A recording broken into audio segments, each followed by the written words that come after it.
Hello friends, आज मैं आपके साथ करूंगा परफेक्ट कंपटीशन। जो मार्केट्स का टॉपिक है, इसमें सबसे पहला टॉपिक है परफेक्ट कंपटीशन। ये आपको जानना बहुत इंपॉर्टेंट है क्योंकि परफेक्ट कंपटीशन के ऊपर ही इकोनॉमिक्स की most of the theories based हैं। ठीक है, तो चलिए शुरू करते हैं।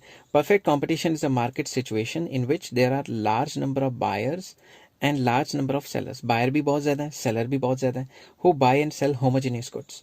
होमोजीनियस गुड्स खरीदते हैं और होमोजीनियस गुड्स बेचे जाते हैं। होमोजीनियस गुड्स वो गुड्स होते हैं जो सेम क्वालिटी के हैं। फॉर एग्जांपल, अगर कहीं पे दूध बिक रहा है, फॉर एग्जांपल मिल्क बिक रहा है, ठीक है, तो एक दुकान पे जो क्वालिटी होगी दूसरी दुकान पे भी हूबहू सेम टू सेम क्वालिटी होगी।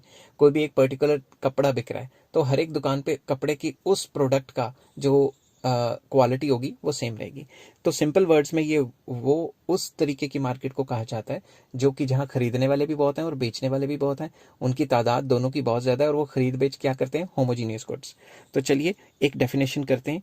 लेफ्टविच हुए प्रोफेसर लेफ्टविच, उन्होंने क्या कहा था कि perfect competition is a market in which there are many firms selling identical products, मतलब बहुत ज़्यादा कंपनी है और वो आइडेंटिकल प्रोडक्ट्स मतलब सेम क्वालिटी प्रोडक्ट बेच रही हैं, with no firm large enough. कोई भी कंपनी इतनी बड़ी नहीं है टू लार्ज, किधर गया, हाँ, with no firm large enough relative to the entire market. पूरी की पूरी मार्केट के हिसाब से देखें, कोई भी कंपनी इतनी बड़ी नहीं है to be able to influence the market price. कि कंपनियां हैं मगर छोटी छोटी कई ज़्यादा कंपनियां, बड़ी बड़ी कंपनियां नहीं है, क्योंकि अगर बहुत ज़्यादा बड़ी कंपनी होगी वो प्राइस को असर डाल सकती है। तो चलिए इसके फीचर्स करते हैं। सबसे पहला फीचर आ जाता है इसका, large number of buyers and sellers. Buyer भी बहुत ज़्यादा है, सेलर भी बहुत ज़्यादा है इस टाइप की मार्केट में। तो बायर और सेलर इतने ज़्यादा हैं कि वो मार्केट के प्राइस को असर नहीं डाल सकते। तो इसमें कुछ एक्सप्लेनेशन लिखी है, आप पॉज करके भी इसको लिख सकते हैं। Both buyers and sellers of the commodity are large, but each buyer and seller is so small as compared to entire market of the product that both can't influence the price. Buyer और seller ज्यादा तो हैं मगर वो छोटे छोटे हैं, छोटे छोटे बायर हैं और छोटे छोटे सेलर हैं बहुत ज्यादा क्वांटिटी में। तो एक आधे के बंद करने से कोई फर्क नहीं पड़ेगा। फॉर एग्जांपल, अगर एक दुकान बंद हो जाएगी तो आप किसी और दुकान से सामान खरीद लोगे, और जो बायर है वो भी इतनी कम क्वांटिटी को खरीदता है कि अगर एक आधा बायर नहीं भी खरीदेगा तो पूरी मार्केट पे कोई फर्क नहीं पड़ रहा। तो दोनों के दोनों प्राइस को असर नहीं डाल सकते। नेक्स्ट आ जाता है होमोजीनियस प्रोडक्ट्स, जिनको मैं पहले भी समझा चुका हूँ कि ये वो सिचुएशन है जिसमें सेम क्वालिटी का माल बेचा जाता है एक पर्टिकुलर प्रोडक्ट का। तो इसको सिंपल इंग्लिश में लिखते हैं, all sellers sell homogeneous units of a given product. जैसे कपड़ा है तो कपड़े की सेम क्वालिटी बेचेंगे।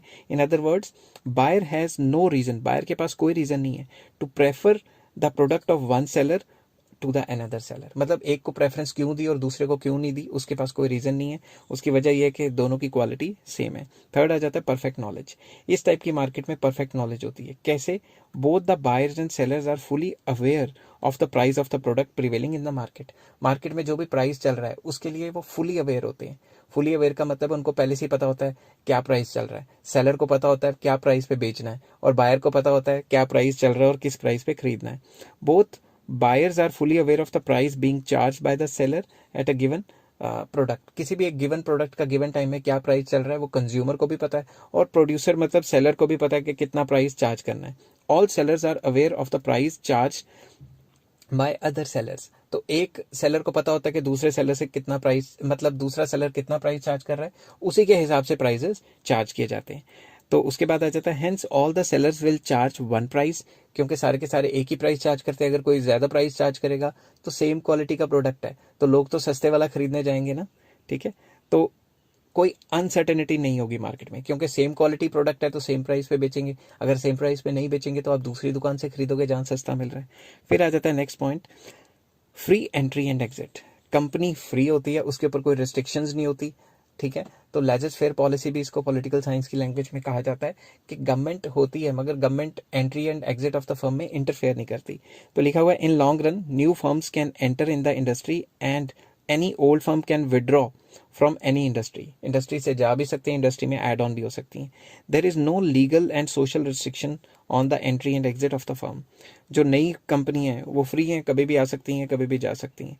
तो due to free entry number of firms are very large. क्योंकि फ्री एंट्री होती है, कोई रिस्ट्रिक्शन वगैरह नहीं है, तो नंबर ऑफ फर्म्स बहुत ज़्यादा होती हैं, हर कोई वो काम जो करना चाहता है वो कंपनी खोल के बैठ जाता है।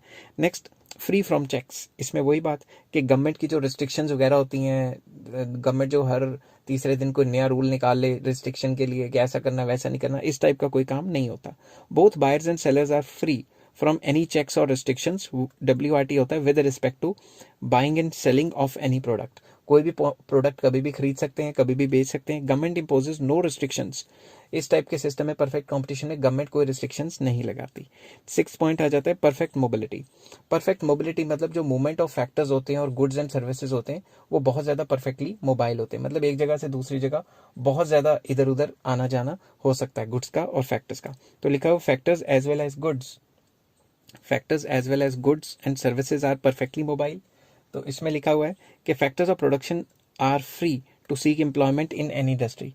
तो क्या होता है, किसी भी इंडस्ट्री में वो जो फैक्टर्स हैं वो जा सकते हैं, वो किसी भी इंडस्ट्री में जा सकते हैं। जैसे मान लो एक फैक्ट्री से काम छोड़ के दूसरे फैक्ट्री में चले गए, या पहले क्लोथ की फैक्ट्री में लगे थे वहाँ से छोड़ के पेपर की फैक्ट्री में चले गए, तो जो फैक्टर्स ऑफ प्रोडक्शन है वो परफेक्टली मोबाइल होते हैं। नंबर 2 इसमें आ जाता है goods and services can be sold at any place, जहाँ पे उनको अच्छा प्राइस मिल रहा है। तो ज़रूरी नहीं एक ही जगह पे सामान बेचना है, वो गुड्स एक जगह से दूसरी जगह भी सामान बेच सकते हैं, जहाँ पे उनको अच्छा प्राइस मिल रहा है वहाँ पे बेचेंगे जाके। तो गुड्स भी और फैक्टर्स ऑफ प्रोडक्शन भी और सर्विसेज भी, ये जो सारी की सारी हैं ये परफेक्टली मोबाइल हैं।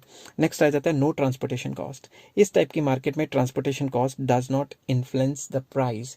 अब आप दिमाग से सोचो, अगर ट्रांसपोर्ट कॉस्ट बढ़ गई और वो प्राइस में ऐड कर दी तो प्राइस तो डिफरेंट हो जाएंगे, मगर प्राइस तो सेम रखने हैं ना इधर।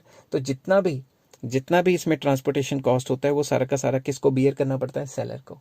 ठीक है, तो इस टाइप की मार्केट में हम ट्रांसपोर्टेशन कॉस्ट प्राइजेस में इंक्लूड नहीं कर सकते, क्योंकि इंक्लूड करेंगे तो प्राइजेस चेंज हो जाएंगे, जो कि प्राइजेस ज़्यादा या कम हो गए उससे डिमांड पे बहुत ज़्यादा फर्क पड़ेगा। ठीक है, और सारा का सारा प्रोड्यूसर को या सेलर को बियर करना पड़ेगा। नेक्स्ट आ जाता है सेलिंग कॉस्ट। इस टाइप की मार्केट में there is lack of selling cost. मशहूरियाँ वगैरह या एडवर्टीजमेंट जो होती हैं वो नहीं करनी पड़ती। क्यों? सबको पता है कि सेम क्वालिटी का माल है। ठीक है, तो एडवर्टीजमेंट करने का फायदा नहीं, उल्टा एडवर्टीजमेंट करेंगे तो कॉस्टिंग बढ़ जाएगी कंपनी की। तो sellers do not spend on advertisement and publicity because all the firm sell homogeneous product. Same quality product है तो फालतू में एडवर्टीजमेंट क्यों करनी। नेक्स्ट आ जाता है सेम प्राइस।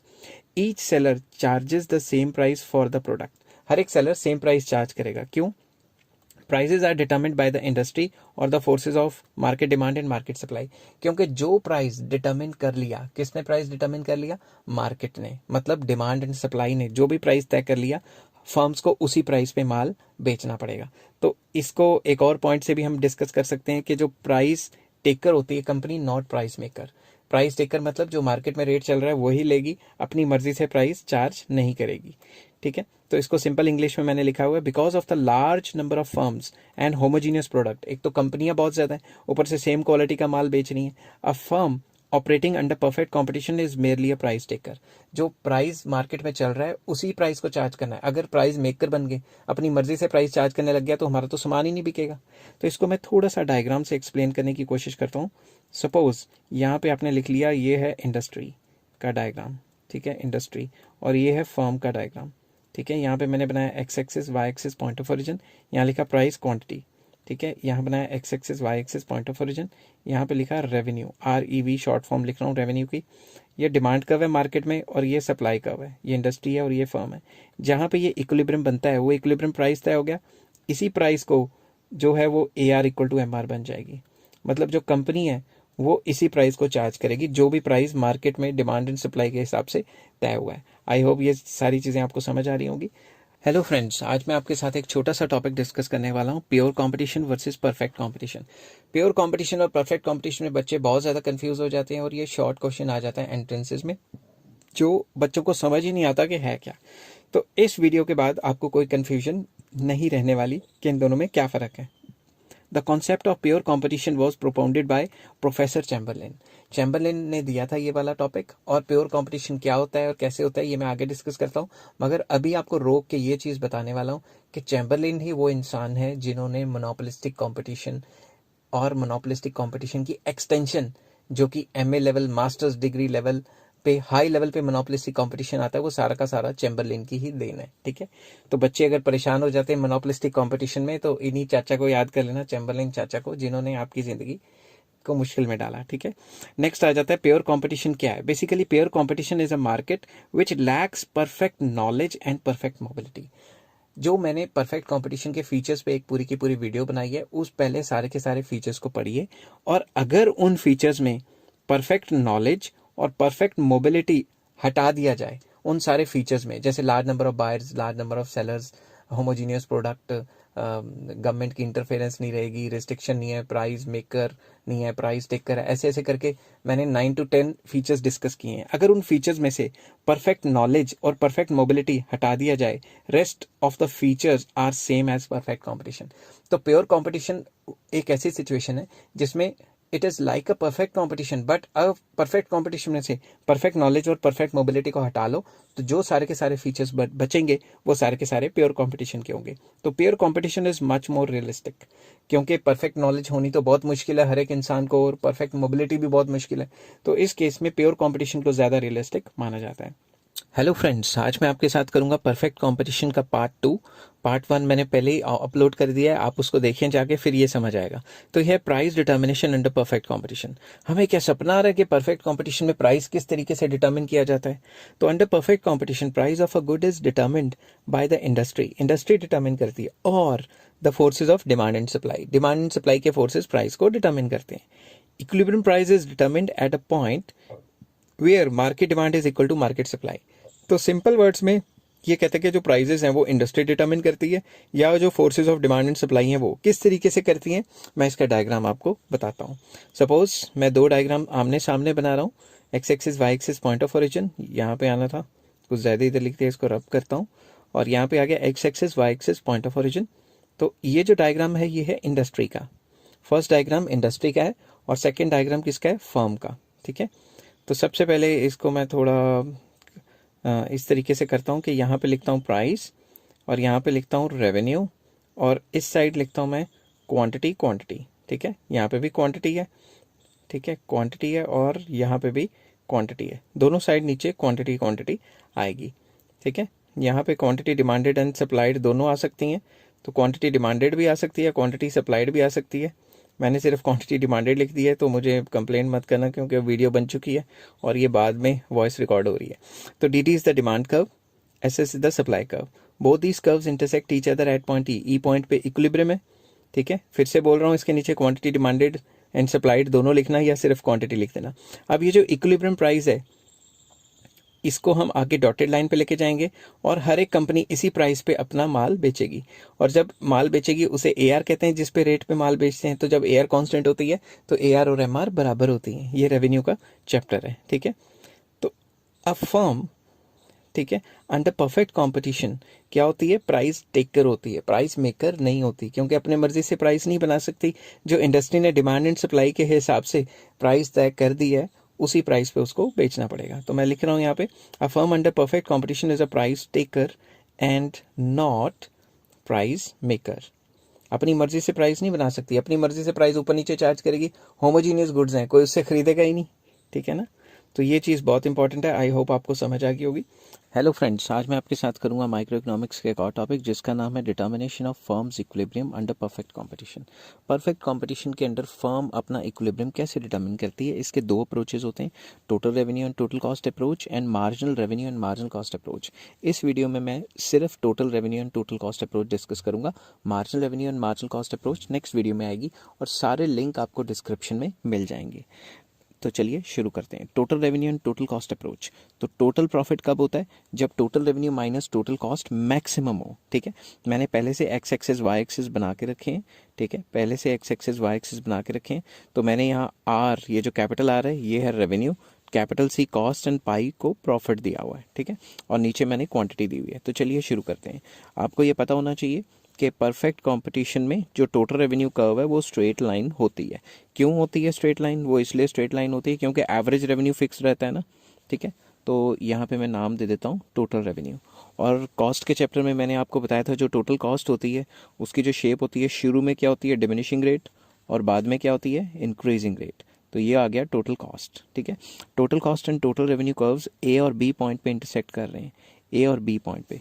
तो टोटल कॉस्ट और टोटल रेवेन्यू ए और बी पॉइंट पे इंटरसेक्ट कर रहे हैं। इन पॉइंट्स को हम ब्रेक इवन पॉइंट्स कहते हैं, ब्रेक इवन पॉइंट्स, क्योंकि इन पॉइंट्स पे नो प्रॉफिट नो लॉस होता है। नो प्रॉफिट नो लॉस क्यों होता है इन पॉइंट्स पे नो प्रॉफिट नो लॉस इसलिए होता है क्योंकि इस पे total revenue and total cost आपस में बराबर रहते हैं। ठीक है, आई होप ये वीडियो आपको पसंद आ रही होगी। तो अब मैं क्या करूँगा, अब मैं ये पता लगाने की कोशिश करूंगा कि मैक्सिमम प्रॉफिट कहाँ है। मैंने क्या किया, ये जो point A and point B है इनको डॉटेड लाइन से मैंने नीचे तक जोड़ दिया। ठीक है, ये थोड़ा सीधा नहीं आया, इसको मैं सीधा कर लेता हूँ। ठीक है, इसको मैं सीधा बनाने की कोशिश करता हूँ, मगर ये बाई हैंड से बना रहा हूँ तो इतनी सीधे बन नहीं रही है। चलो कोशिश करते हैं। तो इसको मैं दे देता हूँ क्वांटिटी 1, इसको दे देता हूँ क्वांटिटी 2। इन क्वांटिटीज़ में नो प्रॉफिट नो लॉस है। अब ध्यान से समझना, ये जो पोर्शन है ना, ये वाला पोर्शन, ये आपको क्या दिखा रहा है, लॉसेस। लॉसेस क्यों, रेवेन्यू कर्व जो है वो नीचे है और कॉस्ट कर्व ऊपर है। कॉस्ट ज़्यादा होगी, रेवेन्यू कम होगा तो लॉस ही होगा ना। सिमिलरली इस पॉइंट के बाद जो कॉस्ट है वो ऊपर चली गई है और रेवेन्यू जो है वो नीचे चला गया है, तो क्या होगा, लॉस ही होगा ना। समझ के बात। तो ये पोर्शन भी आपको, ये जो पोर्शन है, ये वाला पोर्शन, इसके बाद वाला, ये भी आपको लॉसेस ही दिखा रहा है। प्रॉफिट्स कहाँ पे हो रहे हैं, प्रॉफिट्स भाई यहाँ पे हो रहे हैं, ये हैं सारे के सारे प्रॉफिट्स। ठीक है, अब ऐसे गंद बंद नहीं बताना आपने। अब मैक्सिमम प्रॉफिट कहाँ होगा, मैक्सिमम प्रॉफिट वहाँ होगा जहाँ गैप मैक्सिमम है। तो इसका मैं आपको एक तरीका बताता हूँ सीधा सा, जिससे आप ट्रिक कर सकते हो। आप स्केल ले सकते हो, स्केल लेके देख सकते हो कि मैक्सिमम गैप कहाँ है। जहाँ पे मैक्सिमम गैप है ना, वहाँ से आपने सीधी लाइन खींच लेनी है। ठीक है, अगर मेरी वीडियो थोड़ी इधर उधर होगी तो आप समझ जाना कि भाई मेरा जो है भावनाएं ठीक है, मतलब बनाना तो चाहता हूँ मगर ये सीधी लाइनें नहीं बन रही, तो क्योंकि टच स्क्रीन में बड़ा चक्कर पड़ता है। तो अगर हम मान लेते हैं कि मैक्सिमम गैप इसके और इस पॉइंट के बीच में है, ठीक है, तो इसको मैं ले लेता हूँ CD। अब ये जो मैक्सिमम गैप है, ये जो पोर्शन है ना, इसी पोर्शन के बराबर यहाँ पे हम लिख देते हैं इक्विलिब्रियम पॉइंट, और जितना पोर्शन ये है ना उतना ही पोर्शन मैं यहाँ तक लगा देता हूँ। ठीक है, यहाँ तक मैंने पॉइंट लगा दिया। अब मैं क्या करूँगा, अब मैं यहाँ प्रॉफिट कर्व बनाऊंगा। तो मैं प्रॉफिट कर्व यहाँ से बनाऊंगा, क्योंकि शुरू में प्रॉफिट नेगेटिव था, नेगेटिव मतलब लॉसेज हो रहे थे। यहाँ पे क्या हुआ, प्रॉफिट 0 हो गया। तो जैसे जैसे गैप बढ़ रहा है, ये वाला गैप बढ़ रहा है, वैसे वैसे प्रॉफिट बढ़ रहा है, और यहाँ पे प्रॉफिट मैक्सिमम हो गया। फिर इसके बाद फिर से ये TCTR में जो गैप है ये कम होना शुरू हो गया, मेरा प्रॉफिट फिर से गिरना शुरू हो गया। तो इस पॉइंट के सामने ये जो ये पॉइंट है, फिर से TCTR बराबर हो गया, तो फिर से नो प्रॉफिट नो लॉस पे आ गया। और इसके इस पॉइंट के बाद तो भाई लॉस होने लग गया, तो मेरी जो प्रॉफिट कर्व है पाई की, वो फिर से नेगेटिव स्लोप पे चली गई। ठीक है, ये तरीका है। अब टीचर्स क्या कहते हैं, टीचर्स कहते हैं कि ये वाली जो लाइन है ना, मैं थोड़ा कलर चेंज करता हूँ, ये वाली जो लाइन है ना, इस लाइन के पैरेलल एक टेंजेंट खींचो। ठीक है, इस लाइन के पैरेलल एक टेंजेंट खींचो, और ये जो जहाँ पे पैरेलल टेंजेंट होगा वहाँ से आपने स्ट्रेट लाइन खींचनी है। मगर बच्चे कहाँ गलती कर लेते हैं, मान लो ये उन्होंने TR बनाई, ये TC बनाई, ये पैरेलल खींचा, तो ये तो कहीं टेढ़ा ही ना ले जाए। तो इसीलिए मैं बच्चों को कहता हूँ कि टीचर को कुछ नहीं पता लगना, आप ऐसे बनाओ, ठीक है, और यहाँ करके ऐसे बना दो, बाद में टेंजेंट खींच देना, टीचर को क्या पता आपने क्या किया। ठीक है ना, तो ये ट्रिक्स होते हैं डायग्राम के, जो कि आपको शॉर्टकट में टीचर्स नहीं बताएंगे। तो यहाँ से मैं थोड़ा साफ कर देता हूँ इसको, और यहाँ कह देती, यहाँ थोड़ा पैरेलल सा टेंजेंट बना देता हूँ। ठीक है, तो इस पॉइंट पे और इस पॉइंट पे दोनों पे सेम स्लोप दिखा देता हूँ। तो आई होप ये आपको पता लग गया होगा कि परफेक्ट कंपटीशन के अंदर टोटल रेवेन्यू टोटल कॉस्ट के अंडर हमें कैसे पता लगता है कि इक्विलिब्रियम क्वांटिटी कहाँ पे, जहाँ पे gap between TC and TR maximum होता है। हेलो फ्रेंड्स, आज मैं आपके साथ डिस्कस करूंगा परफेक्ट कंपटीशन के अंडर इक्विलिब्रियम को पता लगाने का दूसरा तरीका, जो कि है MC एंड MR अप्रोच। पहला जो है वो TC एंड TR अप्रोच था, जिसका लिंक डिस्क्रिप्शन में आपको मिल जाएगा। डिस्क्रिप्शन में पूरा का पूरा चैप्टर ही मिल जाएगा। ठीक है, आपको जो टॉपिक देखना है इस चैप्टर में आप देख सकते हैं। ठीक है, अगर आपको कोई टॉपिक नहीं मिल रहा तो आप मुझे मैसेज कर सकते हैं, मैं जैसे ही फ्री होऊंगा वो टॉपिक बना दूंगा। तो there are 2 main conditions MC MR approach के अंदर।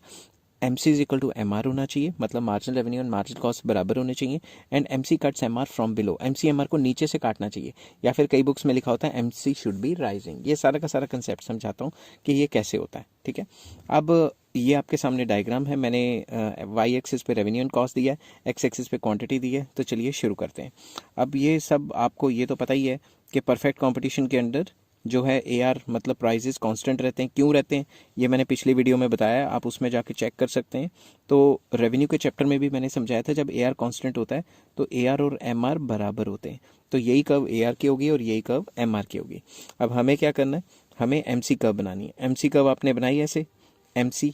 अब MC कर्व MR, ये MR कर्व भी तो है ना, इसको यहाँ से कट कर रही है ना, तो ये इक्विलिब्रियम है। ठीक है, अगर ये MC कर्व इधर जाती है और इधर से भी कट करती, मान लो ये पॉइंट, तो ये पॉइंट इक्विलिब्रियम का नहीं होता, क्योंकि इस पॉइंट पे ये जो ई पॉइंट है इस पे पहला पॉइंट तो सेटिस्फाई हो रहा है कि M C is equal to M R, वो तो दोनों पे है।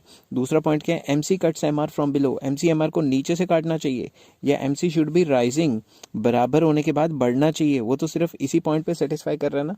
तो E1 is the point of equilibrium because at this point MC is equal to MR and MC cuts MR from below।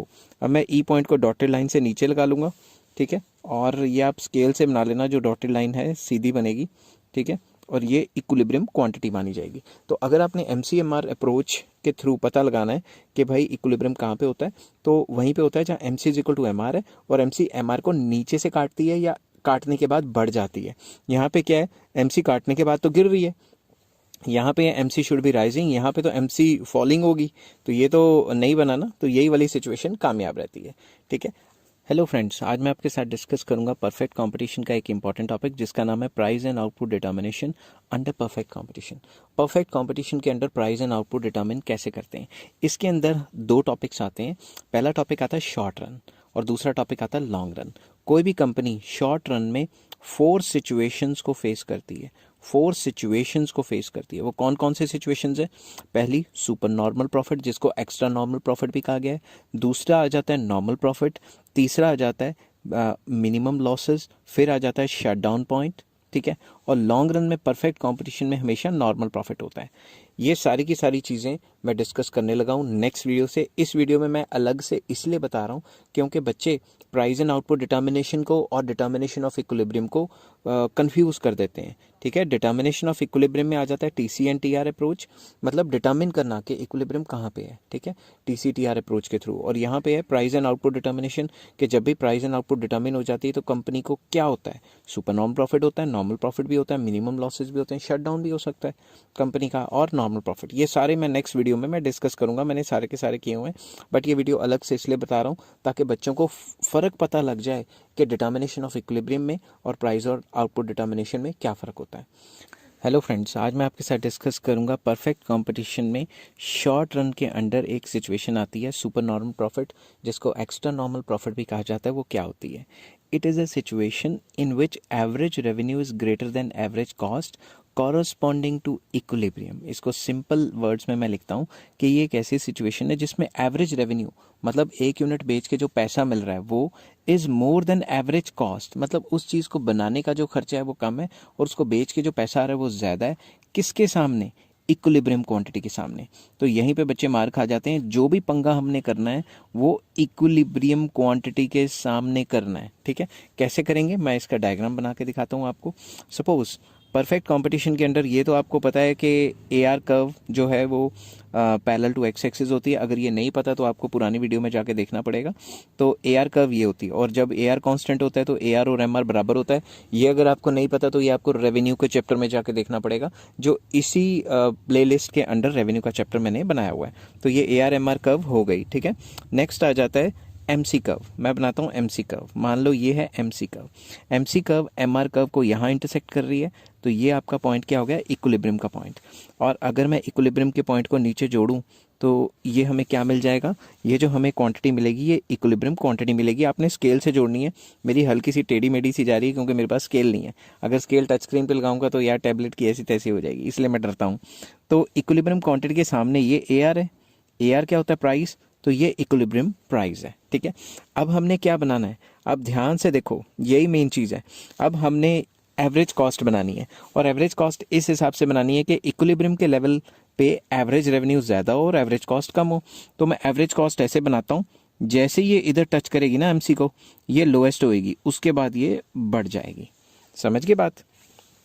ये लोएस्ट दिख रही है कि नहीं दिख रही, ये लोएस्ट लग नहीं रही। मैं एक बार फिर से बनाता हूँ, ठीक है। जैसे ये MC को टच करेगी ना, ये लोएस्ट होनी चाहिए। जैसे ये MC को टच करेगी वो लोएस्ट होगी, उसके बाद ये बढ़ जाएगी। समझ गई बात। क्योंकि AC और MC का रिलेशन भी यही है ना कि MC AC को लोएस्ट से काटती है, तो ये लोएस्ट ही है और MC इसको नीचे से काट रही है। अब ध्यान से देखना एक चीज़ जो सबसे मेन है, इक्विलिब्रियम ये है ना, इक्विलिब्रियम के सामने प्राइस कितना है, ये इक्विलिब्रियम के सामने जो प्राइस है वो है OPE।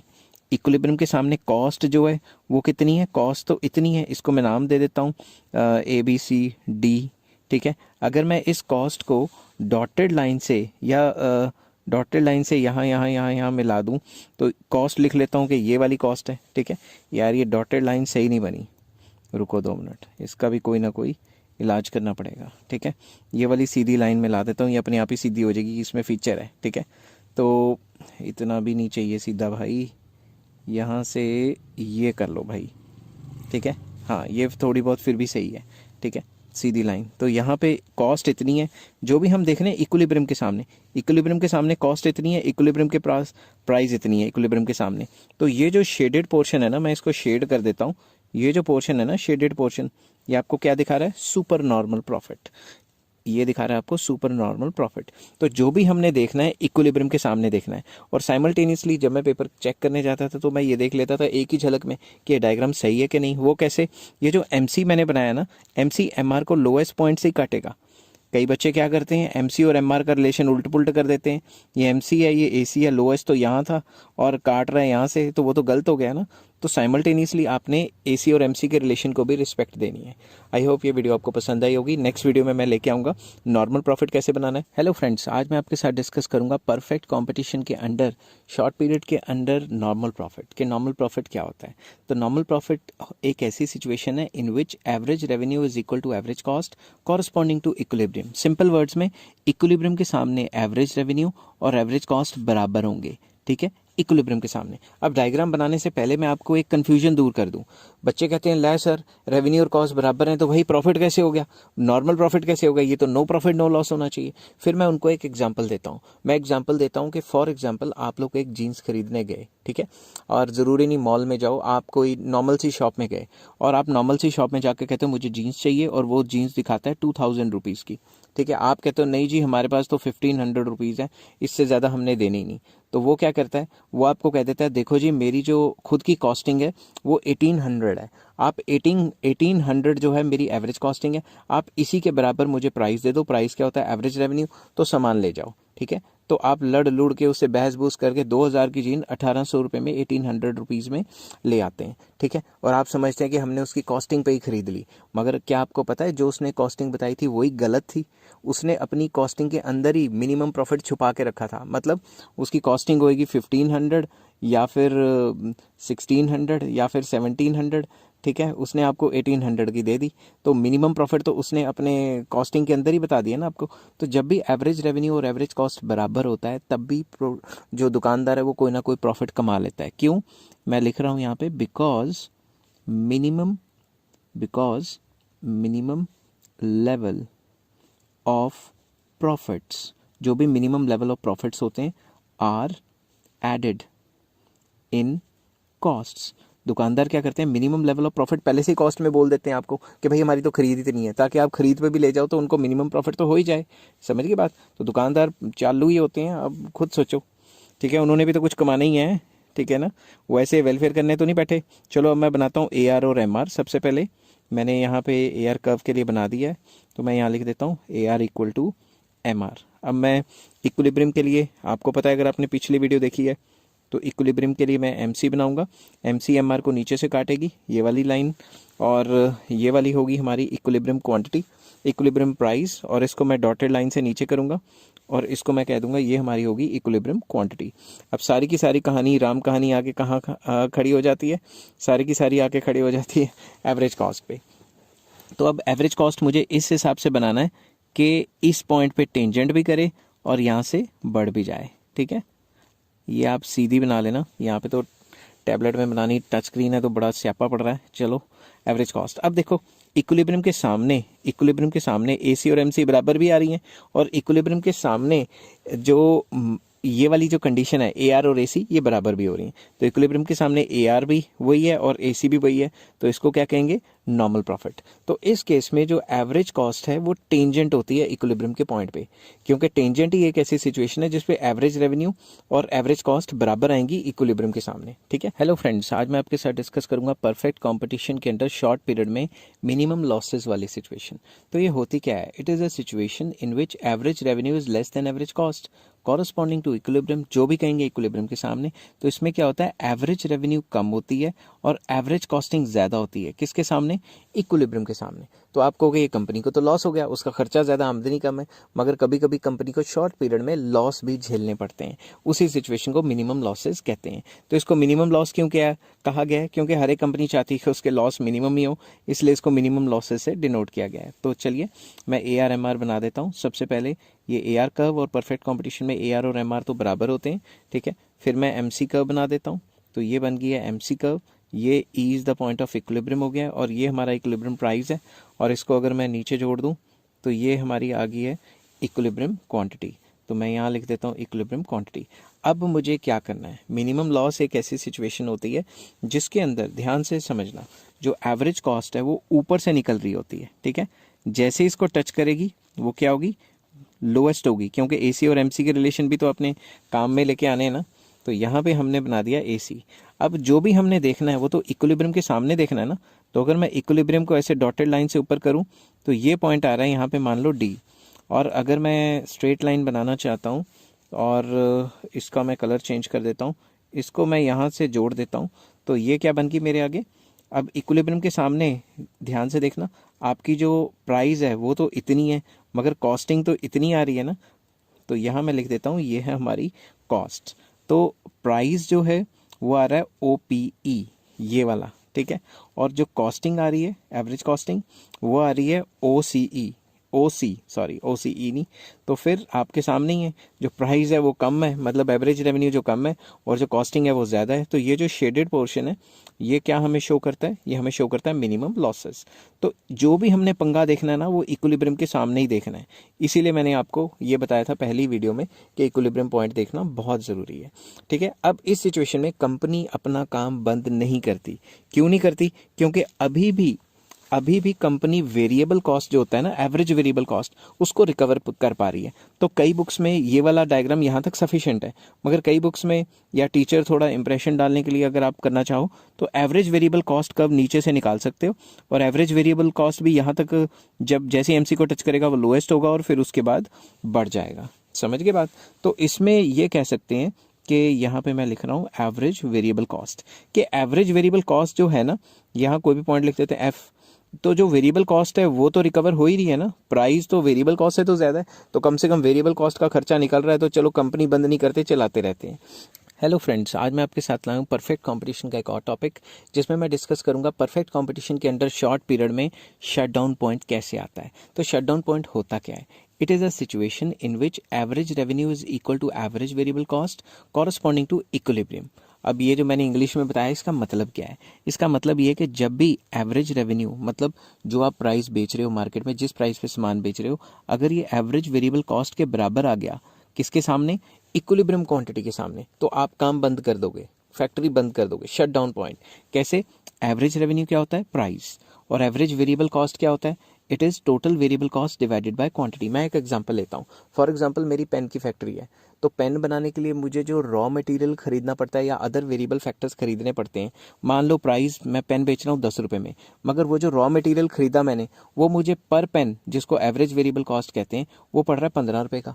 फॉर एग्जाम्पल जिस प्लास्टिक या जिस इंक या जिस मटेरियल का जो पेन बना हुआ है, वो पेन की जो कॉस्टिंग है, मटेरियल की कॉस्टिंग है 15 रुपये, मगर मार्केट में वो 10 रुपये का बिक रहा है, तो ये तो मुझे लॉस हो गया ना। तो इस सिचुएशन में जब भी एवरेज रेवेन्यू, मतलब उस चीज़ की कीमत एवरेज वेरिएबल कॉस्ट से बराबरी कर लेती है, या एवरेज वेरिएबल कॉस्ट ऊपर निकल जाती है, इधर बराबर हो जाए, जैसे ये 10 हो गया और एवरेज वेरिएबल कॉस्ट भी 10 हो गया, ये सिचुएशन में भी काम बंद हो जाएगा, या फिर ये इससे ऊपर निकल गई तो काम भी बंद हो जाएगा। क्योंकि अगर ये बराबर भी आ गई तो कोई भी दुकानदार पागल थोड़ी ना कि जो वेरिएबल कॉस्ट है उसके खर्चे के बराबर ही, मतलब वो लेके बैठा रहे प्राइस, तो वो कहेगा इस सिचुएशन में तो काम बंद करना ही ठीक है। तो चलिए अब इसको डायग्राम से एक्सप्लेन करते हैं। तो ये आपके सामने डायग्राम है। आपको पता है परफेक्ट कॉम्पिटिशन में AR MR तो दोनों बराबर होते हैं, तो यहाँ पे मैं लिख लेता हूँ AR इक्वल टू MR। तो यही AR कर्व है और यही MR कर्व है। अब थोड़ा रंग रुंग इस्तेमाल करते हैं, नहीं तो ये बोरिंग सा हो जाएगा। ये हो जाएगा MC, E is the point of equilibrium. अब इसके सामने ये हो गया इक्विलिब्रियम प्राइस। अगर इसको डॉटेड लाइन से जोड़ें, ये वाली, ठीक है, सीधी लाइन बना लेना आप कॉपियों में अपनी स्केल से, ये हो गया इक्विलिब्रियम प्राइस। अब ध्यान से देखना भाई, एवरेज कॉस्ट तो पहले से ऊपर से जा रही है, एवरेज कॉस्ट कर्व है जो यहाँ पे लोएस्ट है और यहाँ से बढ़ जाएगी। ये बात हमेशा याद रखना कि जो AC और MC के रिलेशन है वो भी सेटिस्फाई करने हैं, AC और MC के। MC AC को हमेशा लोएस्ट पॉइंट से काटता है, समझ के बात। उसके बाद आपने क्या करना है, उसके बाद AVC कर्व भी आपने बनानी है, मगर AVC इस हिसाब से बनानी है कि इसका जो लोएस्ट पॉइंट है वो इस टेंजेंट पे आए, ठीक है, लोएस्ट पॉइंट टेंजेंट पे आए और टेंजेंट के बाद AVC बढ़नी शुरू हो जाए, ठीक है। तो यहाँ से आप ऐसे कर सकते हो, यहाँ से ऐसे, ये टच नहीं होती आपस में, आपको पता है ना, टच भी नहीं होती भी है, मैंने कॉस्ट के चैप्टर में बताया हुआ है कि ये कट नहीं होती और इंटरसेक्ट नहीं होती, ठीक है। तो पिछली वीडियो में देखोगे आप कि एवरेज वेरिएबल कॉस्ट नीचे से निकल रही है, मतलब प्राइस अभी भी ज़्यादा है और एवरेज वेरिएबल कॉस्ट आप रिकवर कर पा रहे हो, तो उस सिचुएशन में मिनिमम लॉस कहते हैं, शट डाउन नहीं करते। मगर अगर ये कर्व खिसक के ऊपर आ गई तो अब आप कहोगे भाई जिस प्राइस में माल बिक रहा है उतने का तो वेरिएबल कॉस्ट मतलब रॉ मटेरियल ही आ रहा है, तो इस सिचुएशन में मार्केट को मतलब कंपनी को कर देना चाहिए शॉर्ट टर्म में बंद। इस चीज़ को कहते हैं शट डाउन पॉइंट।